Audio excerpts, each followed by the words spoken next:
أعوذ بالله من الشيطان الرجيم. بسم الله الرحمن الرحيم. ومن كان ميتا فأحييناه وجعلنا له نورا يمشي به في الناس كمن مثله في الظلمات ليس بخارج منها كذلك زين للكافرين ما كانوا يعملون وكذلك جعلنا في كل قرية أكابر مجرميها ليمكروا فيها وما يمكرون إلا بأنفسهم وما يشعرون. نرانی درس کے بین شاء اللہ العزیز سورۃ انعام پارہ نمبر 8 رکو نمبر 15 آیات نمبر 122 123 دو آیاتونه چې ناغه ویل کېږي. ما قبل سره ربط او مناسبت دا دی چې دینه مخکې دوه قسمه ډلو چې نو هغه ذکر وشولو. یو ډله چې نو هغه وه چې الله وی ان ربک هو عالم بالمعتدین چې الله پوهه دی په حد نه تېروتونکو باندې. نو د حد نه تجاوز کوونکې یوه ډله وه او دویمه ډله چې دی نو هغه محتدین وه په هدایت یافته ډله وه وهو عالم بالمحتدین. نو اوس په دې آیات کې هم نو هغه د دوو کسانو ذکر کوي، دوو ډلو ذکر کوي. یو هغه انسان چې دغه ته الله رب العزت چې نو نور ایمان نصیب کړي، اعمال صالحه ورته نصیب کړي، او دویم هغه انسان چې دغه د ایمان نه محروم شي، اعمال صالحه نه چې نو هغه محروم شي.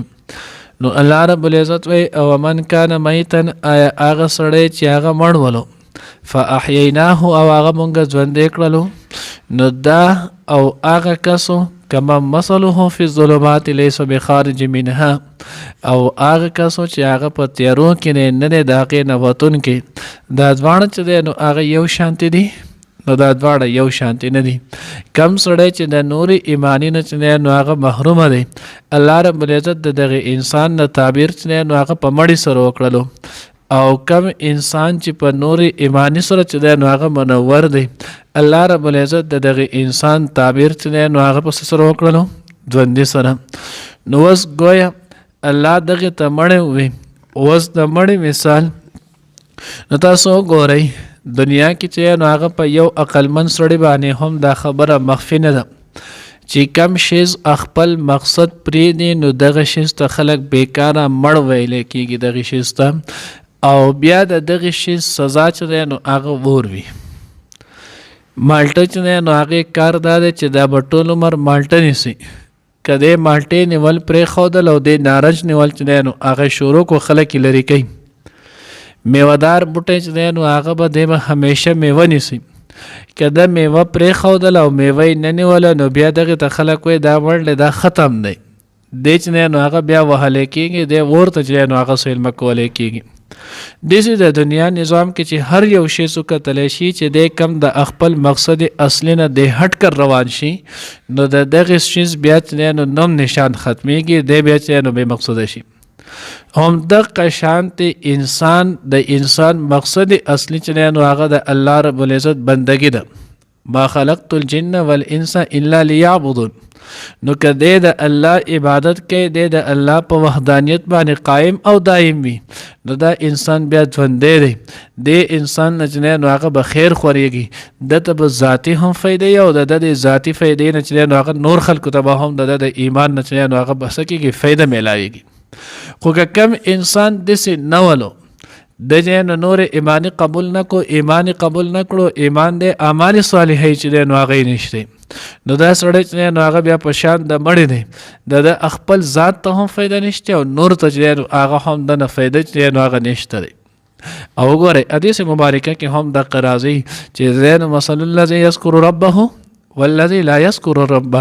هغه انسان مثال د هغه کس چې دی د خپل رب ذکر کوي، د خپل رب چې نو هغه یاد کوي، او مثل الذی لا یذکر ربه، او هغه کس چې هغه د الله ذکر نه کوي. مثل الحی والمیت، دی چې نو په مثل د ژوندي دی او د مړي. بعضې حضرات اکثر په دې کې خطا شي لګو، هغوی پکې یو جمله سوا کوي خو ګورې دا پکې شته نه. هغوی اگر که ژوندی دی، حدیث د دقه ځای پورې دی و ان کان حیا ټکې په حدیث کې نشته. نو دغه پورې حدیث دی. نو وګوره کم سړی چې د الله په ذکر کې مشغول وي نو دته الله پاک الله پیغمبر ورته چې نو هغه د ژوندۍ مثال ورکړي. کم چې د الله د ذکر نه محروم دی دغه مثال الله پاک ته د الله پیغمبر چې نو هغه د مړي سر ورکړي دی. نو نور ایمانی چې چا سره ولو دا سړی ژوندی دی. نور ایمانی چې د چا سره نه ولو دا سړی چې نو هغه په مثال د سنې د مړي دی. اوس دا آیات کې چې دا کم ذکر شي او من کان میتا فاحییناه نو دینا صرف هغه وخت کې چې کم واقع چا مبارک دی نو داري او کدا په عموم باندې دی. نو حضرات مفسرین لیکلي دي چې د آیات په خپل عموم دی. هر هغه کس چې یو اعمال صالحه باندې بل بيدینه دغه اعمال صالحه والا ژوند دی بيدینه چې نو هغه په مثل د مړي دی. هر هغه کس چې هغه ایمان والا دی د چې نو هغه په مثل د ژوند دی بې ایمان چې نو هغه په مثل د مړي دی. دغه شانتي آیات د چا بارکی نو آیات متعلق ته نو هغه تفاسیر مختلف لګلي خو اکثر تفسیر خازن هم لیکلي تفسیر جلالین په حاشیه باندې هم لیکلي دي. وایي چې دا آیات د حضرت حمزه رضی الله تعالی عنہ او د ابو جهل په باره کې نازل شو. حضرت حمزه رضی الله تعالی عنہ یو پیرچ نو هغه ښکار لتلو د رسول الله صلی الله علیه وسلم چې نو هغه تر دی او بلکې د حضور علیه الصلوۃ والسلام رضای رور هم دی. نو دی چې نو هغه په ښکار باندې وتلو حضور علیه الصلوۃ والسلام چې نو هغه جماعت کې خانه کعبه کې نو هغه عبادت کولو. ابو جهل چې نو هغه رالو دغه بدبخته نبی علیه الصلوۃ والسلام باندې چې نو هغه سلری مری د غوشان چې نو هغه دای واچول. نو چې کله دی واچولو نو څوک لاړو نو حضرت حمزه رضی الله تعالی عنہ ته چې نو خبر ورکو چې ابو جهل ستا د اوراره سره چې نو هغه د قشانت چلو کو دی لا پاغ وخت کې ایمان نو راوړی. دی چې نو هغه په کار رالو د ښکار نه راغلو ستړو نو د سره په لاس کې هغه قوس لنده چې دی هغه سره لاوه هغه لنده چې نو هغه سره د قشانت رالو چې ابو جهل ولدو نو د هغې ونیولو او په هغه لنده قوس باندې چې نو هغې پرې راکې ښودل. ابو جهل ورته کله په خپو کې پریوزي د خدای دپاره که یا ابو یعلا ته چې نو هغه ما معاف که ما خو داسې خبره نه وه ته خو ما ته غوږ کېده هغه پرې راښودې د حمزه رضی الله تعالی عنه څنګه خبره وه تا زما د وراره سره دا چې نو خطاګانګیز قصه ولې کړې ده. ابو حمزه رضی الله تعالی عنه ولګېدو ابو جهل خصم خوش کو دو ته فریادونه هر څه وکړل د هغه نه پرېښودو. نو په آخره کې د حرامي سړي همیشه د حرامي توب کار او خبرې نو دی ورته ما خو ما په دې وجه باندې وکړلو چې دی چې نو هغه ته ګورې نه دی چې نو هغه زمونږ خدایانو ته بدې ردې وایي د زمونږ ټول خدایان چې نو هغې پرېښودل د یو خدای عبادت یې شروع کړو دی مونږ چې نو هغه ټول خلک یې قمقل کړل. حمزه ورته رضی الله تعالی عنه ویل دا څه دروغ دی دی خو چې نو د حق او سچ دین سره راغلی او زه هم د دغې دین ګواهي کوم اشهد ان لا اله الا الله و اشهد ان محمدا عبده ورسوله. ایمان ورته الله رب العزت نصیب کو. نو دغه باره کې وایي چې نو هغه د آیات راغلی. بعض وایي چې دا چې نو هغه د ابوبکر صدیق رضی الله تعالی عنه ابو جهل باره کې نازل شوی. بعض وایي دا د عمر رضی الله تعالی عنه او د ابو جهل باره کې نازل شوی. بهرحال نو کم سړی چې په نور ایمانی سره منور شولو دا سړی په مثل د ژوندي دی او کم سړی چې د دغې نه محرومه شو دا په مثل چې نو هغه د مړي دی. وجعلنا له نورا یمشي به الله وایي مونږ د لپاره جوړ کو نور چې دی په هغې باندې چې نو هغه تک کوي ګرځي فی الناس چې دی نو هغه په خلکو کې. نو اوس وګورئ د نور خاصیت دا دی چې په دې باندې اندېره تیاره چې دی نو هغه چېرته هم غالب نشي راتلی. د رڼا خاصیت دا دی چې په دې باندې تیاره غالب نشي راتلی. اگر تو کچ مومبتۍ تیلی هم ولګوه په تکه توره تیاره کې نو د دې رڼا به کمه وي خو دا ځای به دی چې نو هغه رڼا کوي تیاره چې نو په دې غالب نه راشي. دغه شانتې د ایمان کیفیت دی. ایمان که ذره هم دی دې کې به رڼا چې نو هغې دا به کامیابي ورکوي. بیا دغه رڼا تیزېدو دپاره اعمال صالحه دي. څومره چې اعمال صالحه ډېر ول دومره به دغه رڼا چې دی نو هغه سوا کېږي. دویمه ما چې نو هغه تفسیر معرف القرآن کې دلته یو بهترینه خبره بله ښکلې لیکلې ده. هغې دا لیکلي چې د رڼا دا خاصیت هم دی کم شی چې رڼا ورکوي که دی غواړي او که نه بل چاته فایده به ورکوي د ده. کم شی چې رڼا پکې کوزې کوي نو که دی غواړي او که نه بل به د ده نه چې نو هغه خیر ورته رسي. نو وایي دغه شانتې مثال د مسلمان دی د مسلمان د اعمال صالحه دی. دی چې کله مسلمان ایمان راوړي اعمال صالحه کوي د دغه ذات هم ده او د ده نه به بل مسلمان نور خلکو ته به چې دی نو هغه هم فایده وي. همدغه وجه ده چې کومې پورې دنیا کې مسلمان کلمه ګوی موجود دی دنیا نظام به وي که کلمه ګونه نو د دنیا نظام بنولو نو ځکه الله وایي کما مثله فی الظلمات لیس بخارج منها کذلک زین للکافرین ما کانوا یعملون. اوس دا خبره چې دا دومره د واضح آیاتونه دا دومره واضح دلایل دا دومره واضح احادیث او دا ټولې خبرې الله د الله پیغمبر ذکر کړي دي او بیا هم چې هغه هر سړی دغه ګناه طرف ته غلط طرف ته خراب کار طرف ته دې ته مایل کېږي او دین طرف ته نه مایل کېږي.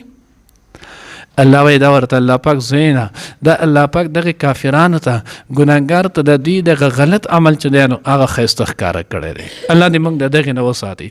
کله چې د انسان عقل سلب شي همیشه به دی بیا غلط کار ته ښکلی کار وایي او دا اوس وګورئ اکثریت دغه شی دی. اکثریت چې دی نو هغه په 100 کې 90-95% چې دی نو هغه دا دی چې خلک غلطي ته سم وایي. ګناه ته چې دی نو هغه ښه کار وایي. ګناه کارونو ته چې دی نو هغه ثواب وایي. وکذلک جعلنا فی کل قریة اکابر مجرمیها. دویم آیت کې الله وایي دغه شانتې موږ چې دی نو هغه جوړ کړی دی په هر یو کلي کې چې دی نو د هغې اکابر لوی لوی خلک مجرمانو.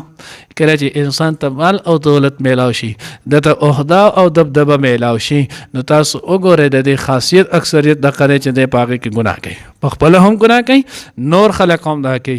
لیمکرو فیها چې دی مکر وکړي چې دی نو هغه په دغې کلي کې دی مخکې نور چې دی نو هغې په ځان پسې ورپسې کړي دی ګناه چې دی نو هغه کوي او په دغې ګناه دغې ظلم دغه زیاتې سره دی وایي چې زه په بل کوم. الله رب العزت وایي دا د بل سره زیاتې نه دی دا د بل سره چې نو هغه ظلم نه دی. وما یمکرون الا بانفسهم دا دی د خپل ځان سره دغه مکر کوي دغه نقصان چې دی نو هغه د خپل ځان له ورکوي. وما یشعرون خدای شعور نه لري. ولی په ورځ د قیامت د دغه ګناه د دغه یو حرکت د دغه یو لفظ به د دنه تپوس کیږي. ورځ د قیامت خدا سیده نه چې په هغې کې به چې چا سویلی دی چې نو هغه د ښار ناپرسان دی چې دلته څه وکړي چې ته به چې دا به هلتې به هم دسي نه هلتې به هر انسان د خپل یو لمحه د خپل یو لفظ د خپل یو حرکت او سکون چې دی نو هغه به الله پاک ته جوابدهي او بیا به ورځ څنګه مالک یوم الدین ورځ به د انصاف وي. نو داسې د انصاف ورځ ده چې دی نو هغه به کېږي. نو ځکه الله رب العزت وایي وما یمکرون الا بانفسهم دوی چې دا کم مکر او پریب کوي دوی چې دا کم ظلم او دجل کوي نو دا دوی د بل چا سره نه کوي الا بانفسهم دا د خپل ځان سره کوي. وما یشعرون خدای په دغه باندې پوهه نه دي. الله دې موږ ته دغه پوهه عقل سلیم نصیب کړي. او من کان آیا آغا سوکو میتن چی آغا منده مڑو فاحییناه او بیا منگا آغا زنده کللو وجعلنا او جوڑ کلو منگا لہو داغا دا پارا نورن رنا یمشی چی روانوی بیهی داغی پا مدد صرف الناس پا خلقو کی کمن پشاند آغا چا مسلو ہو پشاند آغا چا دے فی الظلمات چی پتیارو کی وی لیسو بخارج منها چی نوی داغی نوتن کے کذالک دق شان زوینه چې دی نو ښایسته کړی شوي دي للکافرین کافرانو ته ما کانو یعملون هغه څه چې دوی کوي. وکذالک او دغه شان جعلنا جوړ کړل مونږ فی کل قریة په هر یو کلي کې اکابر لوی خلک مجرمیها مجرمان د دغې کلي لیمکرو فیها چې دوی مکر وکړي فیها په دغې کې وما یمکرون او دوی مکر نه کوي الا بانفسهم مگر د خپل ځانونو سره وما یشعرون او دوی نه پوهېږي دوی شعور نه لري.